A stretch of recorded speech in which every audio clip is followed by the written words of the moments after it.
from a man who has seen both sides. Today, we are excited to talk about what sales and pre-sales can learn from each other.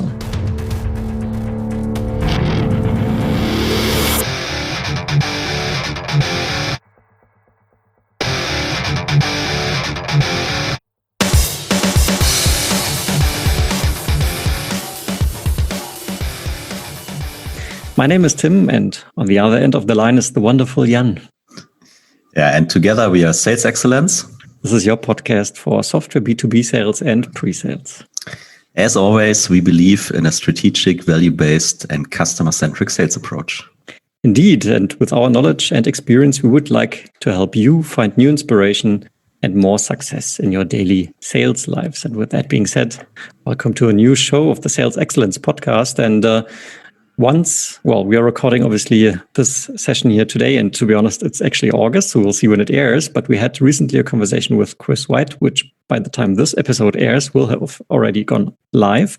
And we talked, among other things, with Chris White around the partnership of sales and pre-sales. So it's quite important to understand each other's roles and responsibilities, and that's a core prerequisite for strong teamwork. And especially in pre-sales, we are often quite oblivious, and that includes myself for sure as well, in regards to the challenges connecting with taking our prospect on a buying journey, right? Meaning, how can we as a vendor help our potential clients to take a step towards a purchasing decision? So let's hear about how we can learn from each other. Over to you, Jan. Will you do the honors?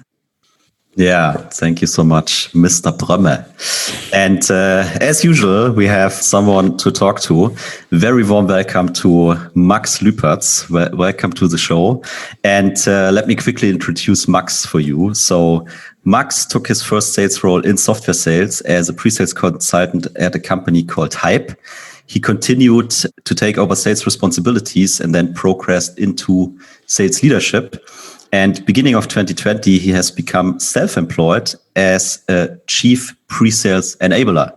So Max, again, welcome to the show. Yeah, thank you very much, guys. Thanks for having me. It's a pleasure. I recently talked to one of our mutual pre-sales friends, and he told me that knowledge sharing is one super important skill in pre-sales, but often overlooked. And you guys have been sharing your experience since more than 2 years now, and I'm really thankful for all the insights you provide to help me and us be better at our job. Thanks a lot for that. You are welcome. And thanks to Tim, because he was the initial trigger to starting that podcast. So at the beginning, I would like to understand, why does your heart beat for pre-sales? My heart beats for pre-sales because, in my opinion, it's one of the most exciting jobs you can have in the world, because you have got the opportunity to learn about so many different companies and really take deep insights into their business, into their objectives and challenges, and trying to understand how they shape the business world. So you're working with small clients, with large clients, and really get those deep insights you can really get nowhere else in the world.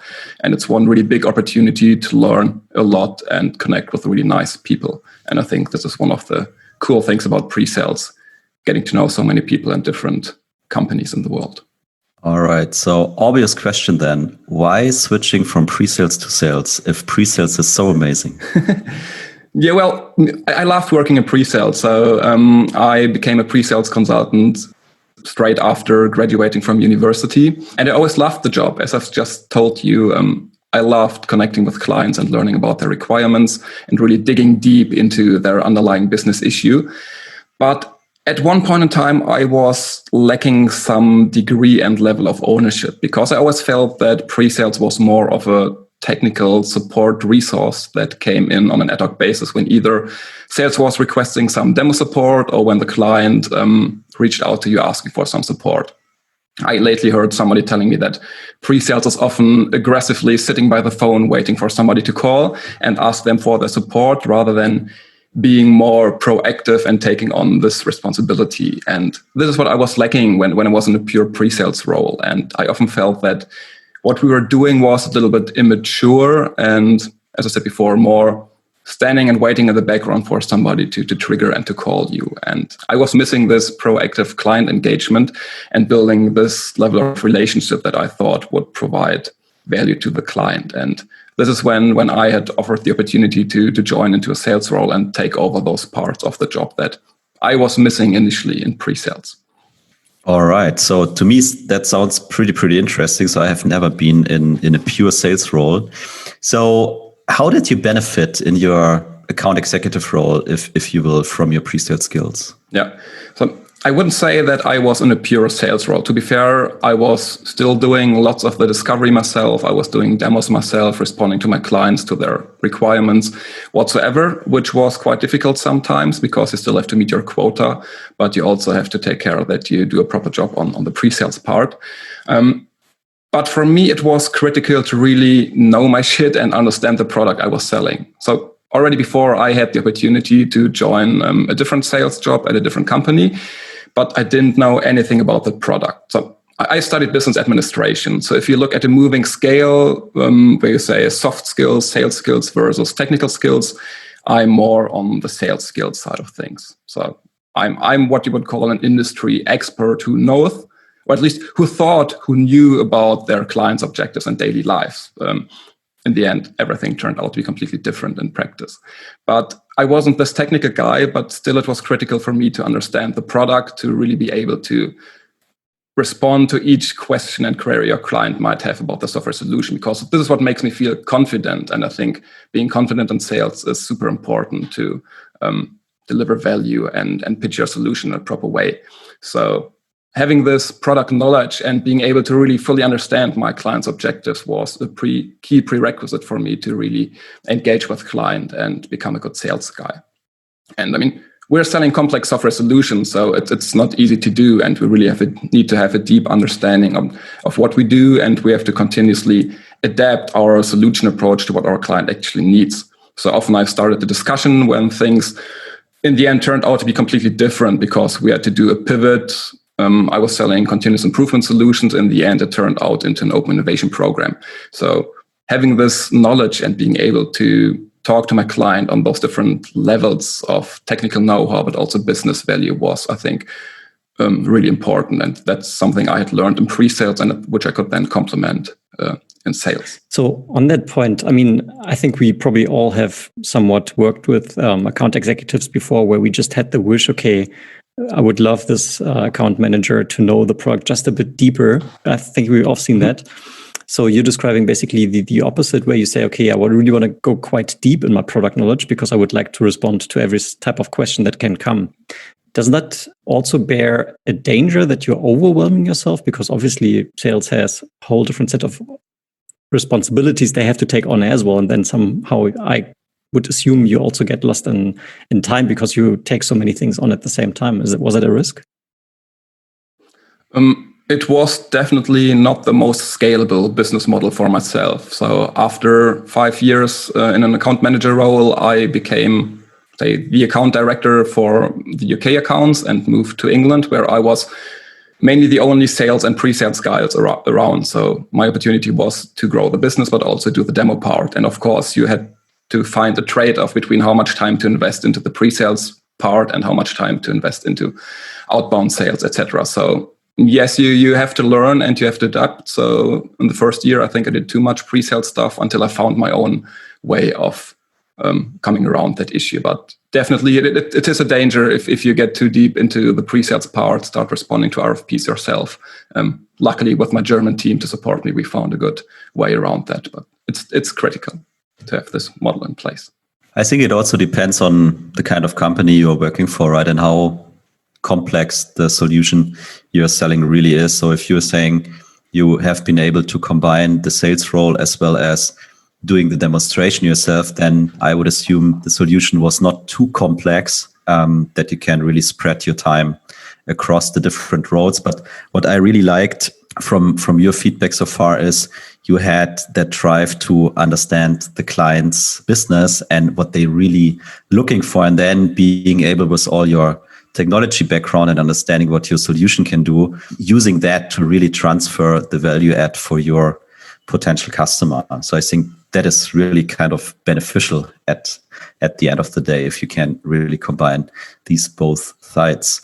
So I, as a pre-sales person, and I've seen a lot of other pre-sales people doing that, we are really quick with complaining about sales, right? So are you stupid? How can you do that? Why are you committing to this? And blah, blah, blah, blah, blah, all that stuff.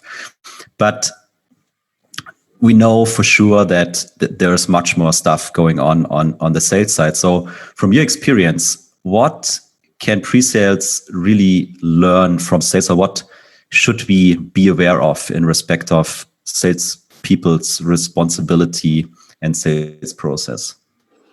Yep.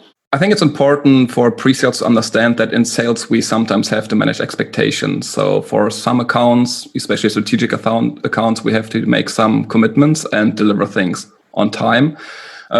But you have to properly communicate this, of course, to the pre-sales team and to the client as well. So expectation management is something really important to me, which I learned in sales later on, which also made it easier for my pre-sales colleagues to follow up on what I'm doing. But yes, sometimes you are under pressure because you have to close a deal within a certain time frame because the client might lose its budget. And if you're too late, then you're not going to win that deal. And sometimes you have to hurry up and make those commitments when your colleagues in pre-sales will hate you. So you always need to communicate properly, exchange expectations and what you would like to achieve. I think this is important for successful pre-sales and sales teamwork. So let's go a little bit deeper. Tim already mentioned at the beginning the buying journey, and maybe you can share a little bit about your experience from sales and pre-sales, how to handle that. Yeah, of course. I think this is one of the most crucial topics that I've learned during my time in sales, that what we're doing today is not a linear sales process anymore. Instead, it's a really complex customer buying journey our clients need to accomplish in order to buy our product. Because you need to Google for something that's called Gartner and buyer enablement, and you will really see a very complex process highlighting all the different challenges and objectives our clients need to accomplish in order to get to a buying decision. And everybody in pre-sales should have this process in mind whenever talking to a client and trying to help them get through that whole client journey. And this is what has been coined buyer enablement.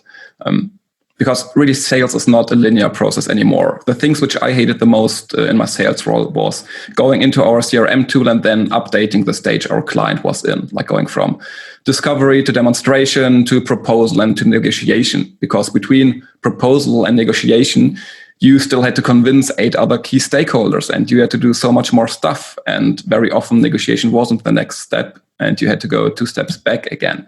So this is really not this linear approach anymore. It's much, much more complex. And first of all, to understand the importance why we need to enable our buyers to make good decisions and why we need to guide them proactively through that buying journey is to come up with a couple of statistics that have already been shared in one of your podcasts with the Challenger Sales guys.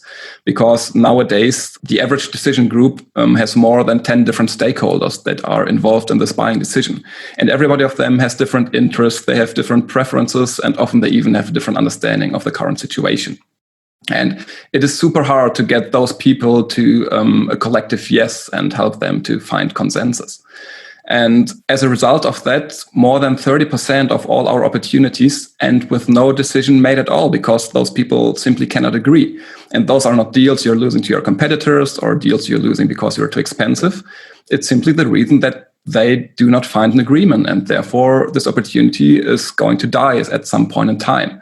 And this is where pre-sales and sales need to come in order to help our clients get through that buying journey and find this collective yes. And this is one really important role that I've learned when I really saw this chart for the very first time and then realized, okay, this is how I have to do sales. I don't have to focus on my sales funnel anymore. Instead, I have to take their perspective and I have to look what they need to accomplish as part of their customer buying journey. Right. So especially from the pre-sales perspective, so what can pre-sales really do to enable the client to make progress through that buying journey? Mm-hmm. In pre-sales and sales, we have probably been through a similar sales process a couple of times. So to many of our buying champions and decision makers, this is the very first time they're buying a complex piece of software. I would say 9 out of 10 times I was dealing with people who have never done something similar before. And if I've had this one guy who was really knowledgeable about the internal processes, this was like the lucky situation because things just progressed so much faster. But in the other 9 cases, you really had to make your buying champion aware of all the common pitfalls and all the obstacles they might be facing. Because you have seen in the past that other clients struggled with these things over and over again. And you shouldn't wait for your client to fall for the same obstacles and wait for the same pitfalls, and instead proactively engage with them and anticipate all the risks they might be facing. We have talked before about aggressively waiting by the phone for the client to call. And this is exactly not what you should do. Instead, you should anticipate what a client should do next. You should be 1 or 2 steps ahead of their buying journey and already tell them, hey, why don't you engage with your data security officer right away? Because we're speaking about a cloud-hosted solution. And I promise to you, he or she will be super interested in where the server will be located and who will have access to the data, which kind of information will be stored. Or if you know that your client is in Germany and they do have a workers' council, please make sure that your client talks with the workers' council people just in time. We are all part of the PreSales collective. And 2 or 3 weeks ago, I saw one of our British colleagues asking about, hey, we have suddenly been approached by the workers' council on client side, and I have absolutely no idea what to do. And now this whole thing is on hold because we haven't engaged with them early enough, and they have got a veto right. So now everything is on risk and we're about to lose momentum. And we have to make sure that we avoid those situations, because this is what will take us forever to close the deal and puts everything at risk. So we need to make sure that we can intervene there early on in pre-sales and share the right information and make sure that our buying champion talks with the right people at the right time or even before. So we don't have to sit there and wait for our client to call when it's too late. So this is what I mean by proactively managing the buying journey, understanding what they need to accomplish in order to progress through the buying journey, and then enable them to help the right people also with the right tools and templates so they can make a decision. So you're basically saying we should put a lot of thoughts into that buying journey beforehand and really try to understand for ourselves who could be involved or who should be involved, or to whom should we reach out to, and how can we help the people we are really talking to also address it to the other stakeholders. Because it's hard for me to imagine that you will always talk to all these 10 different people who are involved into the decision and you have lots of chats with him, because that would take a lot of time. But preparing stuff in a way that you can just leverage it, like, hey, you can use that document to go to your workers' council to make sure we addressing whatever kind of stuff, or go to your security officer, here's the GDPR confirmation document. So these kind of things, and then basically seeing who should be addressed by sales and maybe who should be addressed by pre-sales, something like that. Or exactly, yeah, I fully agree with your view on that. And this is what I mean by we don't have to talk to all those people in person. It's really about enabling our buying champion and leveraging his position to get to all the different stakeholders and help them with the information they need in order to make a decision. And as you've said, now we're at 10 stakeholders that are involved. And when I started in sales, this was a little bit different. All we had back in the days was a document which was called technical requirements, which was highlighting and summarizing all the information you needed for the server settings, to implement single sign-on, set up the email notification system whatsoever. So we had this one document because usually there was one IT guy who got involved and who needed those information just to figure out, okay, does our internal server infrastructure meet the requirements we have to provide and all the deliverables here? But then things became just much more complicated. As I said before, when things moved into the cloud environment, we also had to make sure that they knew about our server provider. They had to know about our own ISO 27001 certification. And then, as we said before, GDPR became one big topic. And I never wanted the Workers' Council to come in last minute to have their veto. I wanted to get them engaged early on the process, because then they also became much more friendlier and became an advocate role in this whole thing, because they felt, cool, I'm really engaged here. So I produced a document which was specifically targeted at those data security officers dealing with GDPR, so they could see exactly what kind of information are stored in the system, why are we using this, and why do we need this information, and what might be an optional thing to add on top of that. And this really opened many doors and accelerated the whole buying process. And things like this went on and on and on. And at some point, I even went to our professional services team to check with them if they have got any information, which are usually relevant post-sales. So once the deal has been closed, because maybe to tell you about one example where I did a mistake and where I had very big lesson learned. I once worked with one of the largest FMCG corporations.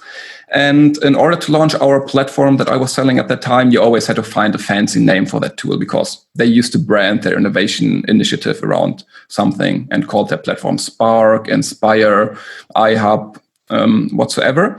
And at that organization, in order to get approval for that name, they had to go through corporate communications. And just taking that name and getting approval by them took them about 4 weeks' time, which they didn't know before, that it's such a lengthy process. And then they had to take this brand name of their tool to their IT department and request a specific URL because they needed that brand name to be included in that URL. And getting that URL at that large corporation took another 7 weeks. But this URL was critical in order to implement single sign-on because all those things were dependent on each other.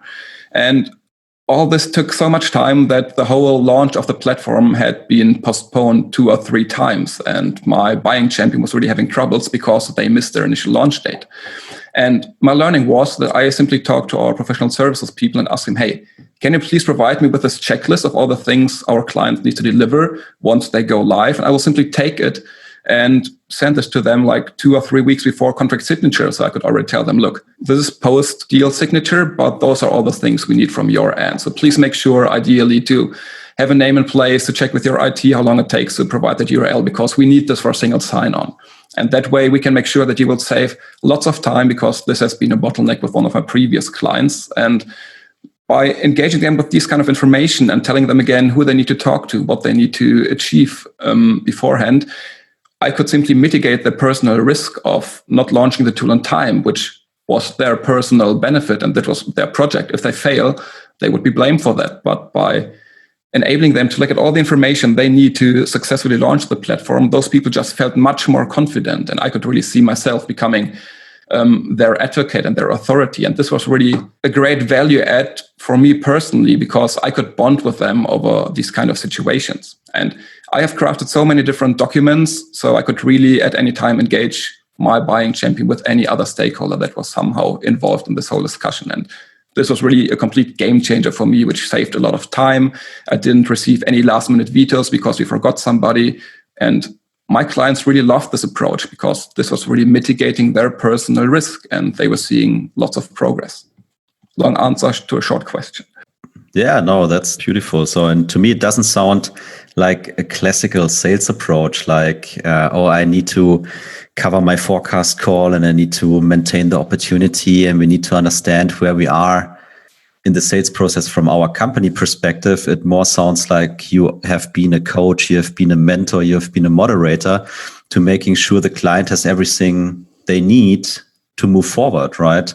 Which also will give you a good feeling where you are with these people, more like a partnership approach instead of, my manager is asking me every day where we are with the deal and I need to put something into my forecast. Yeah, that's kind of stupid. So really like your approach, it feels much more like, as I said, a partnership, and that you really would like to help your client to move forward, and also that you respect your client and all the challenges these people may have within their own organization, right? Like Workers' Council in Germany, huge topic, important topic.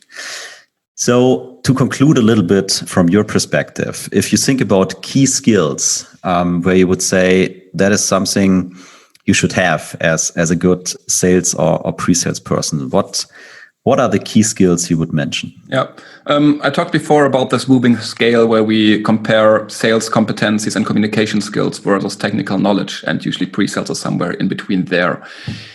Ideally, I would add a third dimension, which is really about understanding your customer's buying journey as a skill that is on top of the normal sales skills I've just mentioned, where you're checking in with your client and you're delivering product value or solving their business issue and being able to cope on a technical level.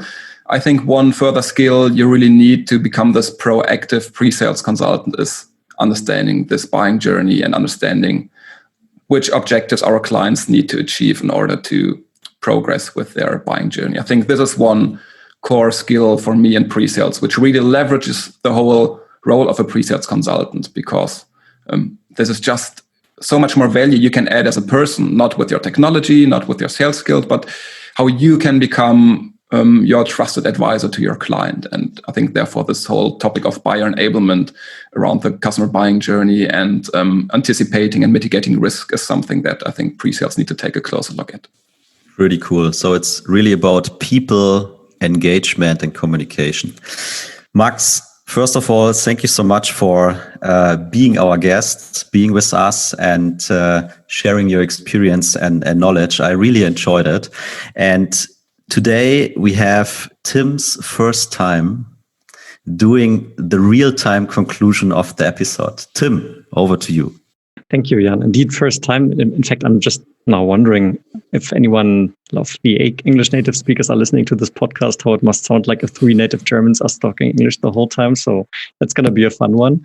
And please give us feedback on how you like that one. So, but let me conclude. And I would like to conclude with the first point I have is actually more of a question. And I really like what you said earlier, Max, where you said, okay, sales gave you the opportunity to take on more leadership and account ownership as previously in pre-sales. And the question to the audience potentially could also be, even though maybe you're not playing with the thought of moving into sales or anything like that, you can potentially still take on more leadership in terms of owning the process, owning the accounts, and think about, okay, what can we really do further to be successful? I think that's an important question to ask, and it's obviously very much mindset related. Then you went along and said, okay, we in pre-sales, we need to understand that managing customer expectations in sales is a really tough job, right? It's not something that should be taken lightly. And I know for a fact, even in my daily lives, there's always the statement to sales, please manage the customer's expectations. We don't want to go in for a first demo, but then, the customer's asking for a demo. So managing these type of situations, as an example, is a tough job. There's a lot of pressure on quota, and we need to keep that in mind when we work alongside our AEs. And more importantly, and this is really the core in my view, is that acknowledging that the decision-making processes and therefore also our corresponding sales processes, of course, not linear anymore anyway, right? Proactive guidance of our prospects is needed to be successful. You said it further. Most deals are actually lost because of no decision, right? So it's in our own very best interest to guide our prospects. And within sales and pre-sales, of course, we see these types of purchasing decisions over and over again, which means we can potentially even anticipate what the next hurdle might be, even though our prospect might not, because they're really inexperienced in sort of making these type of decisions. So we should do the same in pre-sales, right? Increase our chances, reduce the deal cycles as a result of that. Those were my key takeaways. Also from my side, Max, many thanks that you joined us here today. I hope also our listeners could take something away with that. And I don't know, Jan, if you have any last words for us. Yeah, again, Max, thank you so much to you. I think the best way to reach out to you if someone would like to collaborate with you and potentially work together with you is obviously LinkedIn. We will also put your website address and all that stuff into the show notes that people can get in touch with you. And finally, of course, if you enjoyed the episode, please follow us on LinkedIn, give us a good rating on Apple Podcasts, and see you next time. Thank you very much. Bye-bye. Bye-bye.